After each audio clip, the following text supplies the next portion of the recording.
Hello, classmates. Welcome to International Microeconomics.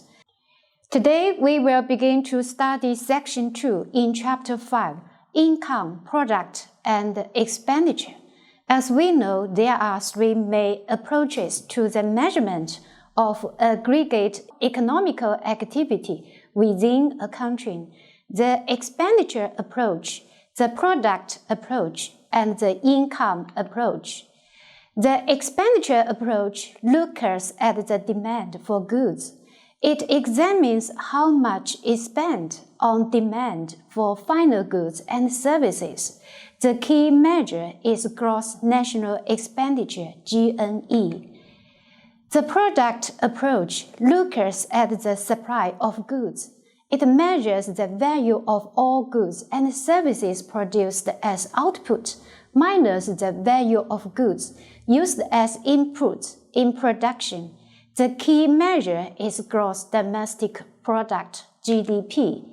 The income approach focuses on payments to owners of factors and checks the amount of income they receive. The key measures are gross national income, GNI, and gross national disposable income, GNDI, which includes net transfers. In a closed economy, the three approaches generate the same number: GNE equal GDP equal GNI equal GNDI. In an open economy, however, this is not true. So in this section, we will continue to discuss the relationship between income, product, and expenditure, and define some key accounting concepts in the BOP. We will focus on the following issues. First, from GNE to GDP, accounting for trade in goods and services. Second, from GDP to GNI, accounting for trade in factor services. Third, from GNI to GNDI, accounting for transfers of income. Fourth, what the national economical aggregates tell us. Last, what the current account tells us. We will discuss these issues one by one. First, from GNE to GDP, accounting for trade in goods and services. We start with gross national expenditure, or GNE, which is by definition the sum of consumption C, investment I, and government consumption G. Or as for GDP, it's by definition the value of all goods and services produced as output by firms minus the value of all intermediate goods and services purchased as inputs by firms. It's thus a product measure in contrast to the expenditure measure GNE. Because of trade, not all of the GNE payments go to GDP, and not all of GDP payments arise from GNE. To adjust the GNE and to find the contribution go into GDP, we subtract the value of final goods imported and add the value of final goods exported. In addition, we can't forget about intermediate goods. We subtract the value of imported intermediates and added the value of exported intermediates. So adding it all up to get from GNE to GDP, we add the value of all exports denoted EX and subtract the value of all imports IM. Thus, we get equation 1. GDP equals C plus I plus G plus EX minus IM. This formula for GDP says that gross domestic product is equal to gross national expenditure, GNE, plus the trade balance, TB. The trade balance, TB, is also called net exports because it's the net value of exports minus imports, it may be positive or negative. If TB is bigger than 0, exports are greater than imports, and we say a country has a trade surplus. If TB is smaller than 0, imports are greater than exports, and we say a country has a trade deficit. In 2012, the United States had a trade deficit because exports were $2,253 billion and imports were $2,782 billion. Thus, its trade balance was equal to minus $529 billion. Second, from GDP to GNI, accounting for trade in factor services. Trade in factor services occurs when the home country is paid income by a foreign country as a compensation for the use of labor, capital, and land owed by home entities, but in service in the foreign country.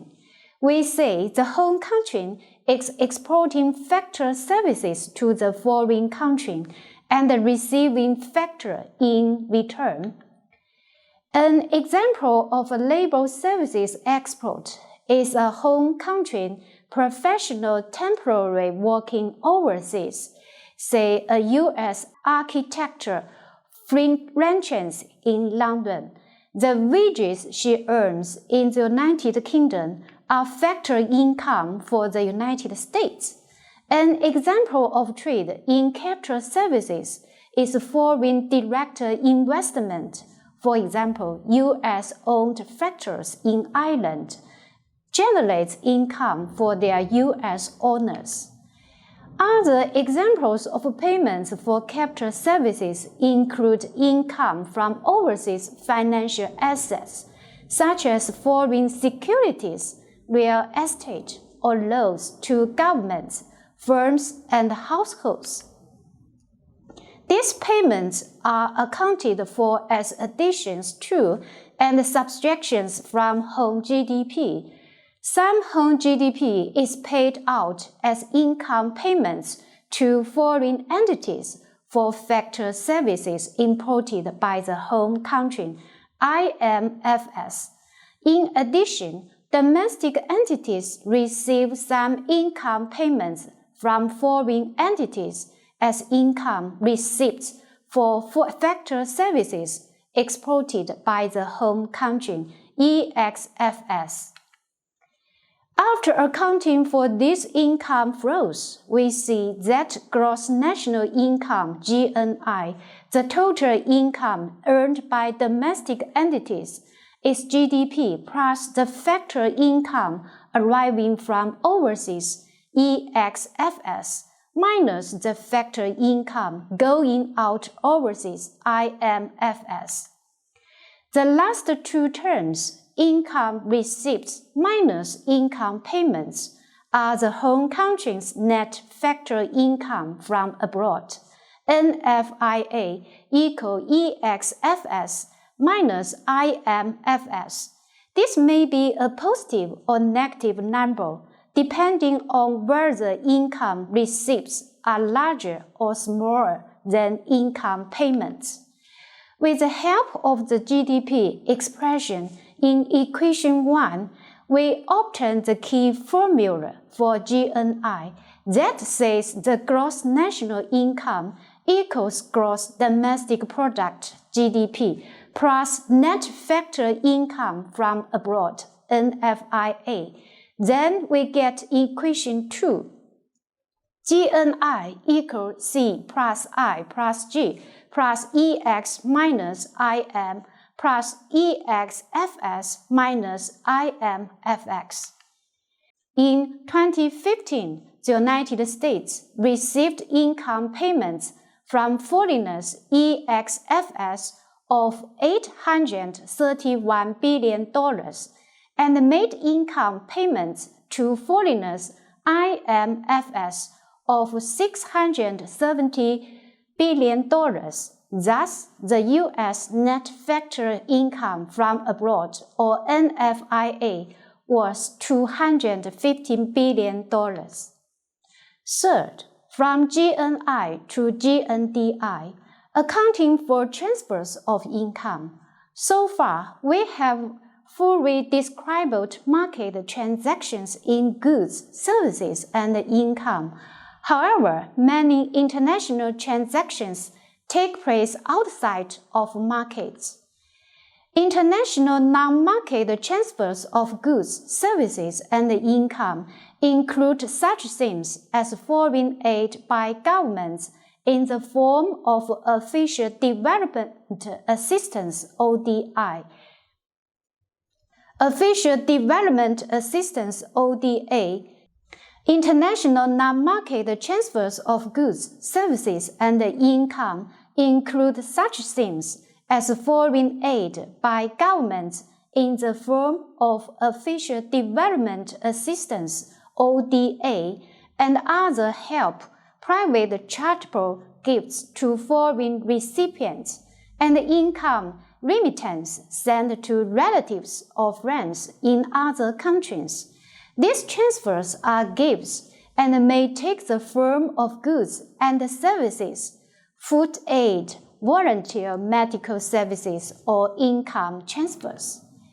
If a country receives transfers worth UT in and gives transfers worth UT out, then its net unilateral transfers net are NUT equal UT in minus UT out. Because this is a net amount, it may be positive or negative. In the year 2015, the United States had net unilateral transfers equal to minus $134 billion. That is a net transfer of $134 billion to the rest of the world. To include the impact of aid and all other transfers in the overall calculation of a country's income resources, we add net unilateral transfers to gross national income.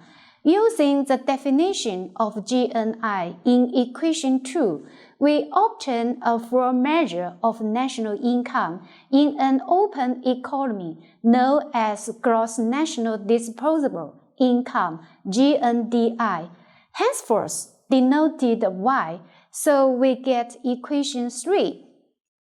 Y equals C plus I plus G plus EX minus IM plus EXFS minus IMFX plus UT in minus UT out.